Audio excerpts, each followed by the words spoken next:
time of possession kind of told the story of this game. They just pretty much held it for 2/3 of the game. Yeah, absolutely. Early in the game, had a couple drops. The fumble. Things that kind of set us back offensively. We never really recovered from it. I worried about that. They're big. They're physical. They're a really good offensive football team, and we were short. We were short guys on the defensive line. Carl Brooks and Devontae Hagler tried to go, and they just couldn't. They were injured in the Akron game and finished the game, and they really gave it their all. They rehabbed all week and really did everything they could to be on the field, and you could just tell after a couple plays they just weren't ready to play. So we were even thinner, and that was my biggest fear, that we'd get into that type of game where we were just a little bit outmatched up front and undersized and really not enough depth to combat that type of game, and that's how it got. I was hoping to maybe jump on them offensively and keep them out of that, and we weren't able to do that, and so that's kind of how the game went. What was the thought process between switching between Jared and Garrett and Loy at quarterback? Grants gave us a big boost the last few weeks, and we did do that. One thing that when I took over, I thought efficiency-wise, we needed to be better on first and second down, so we needed to build a running attack, and he just gives us another way to do that. And as you can see, when teams load the box, he has the ability to throw the ball as well. So just gives defenses a different look, something to prepare for.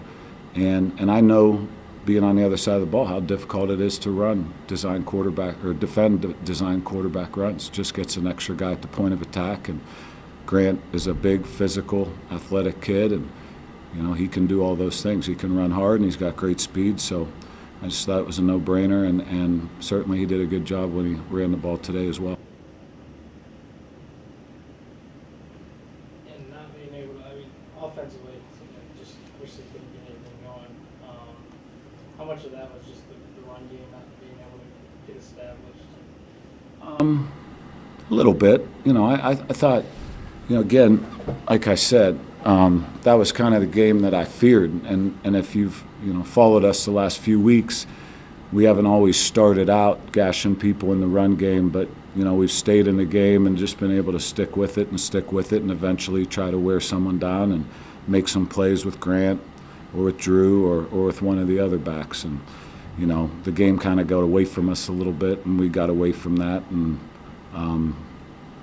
Buffalo was able to control the tempo and control the ball, and so it just turned into that type of game. As you look back on this season, how proud of the seniors are you for their contributions?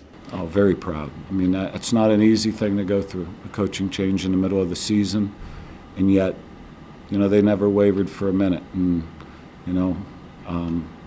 just the relationships they've built in that locker room, the pride with which they play with, just how they finished the season was just was amazing to me. And they went further in 4 weeks than even I ever thought possible.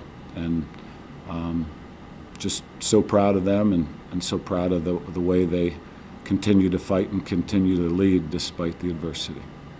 Where do you hope to be next year? I hope to be here, but I hope to be coaching football.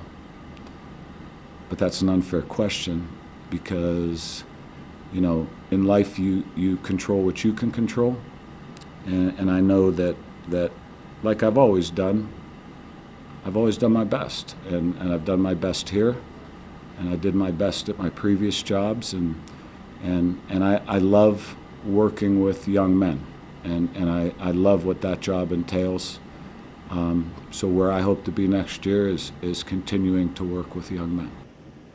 Do you feel like your best is enough to get the interim tag removed?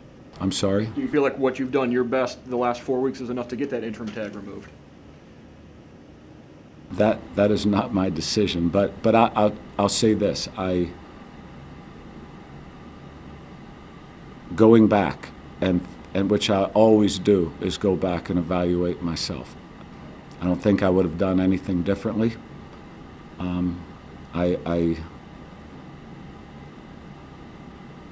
the emotional, the cultural, the X's and O's. I threw my heart and soul into this, and I did my best. And at the end of the day, that's really what it's all about. That's what life's all about.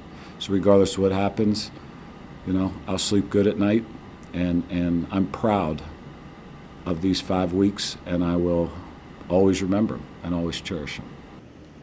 Obviously, you've continued to recruit the last month, several recruits in today. In a situation like this, does it make it a little bit easier to sell the institution, because that is really what you can promise these kids, is that Bowling Green State University football will be here next year? I've said that from the time I took over. This school is a special place.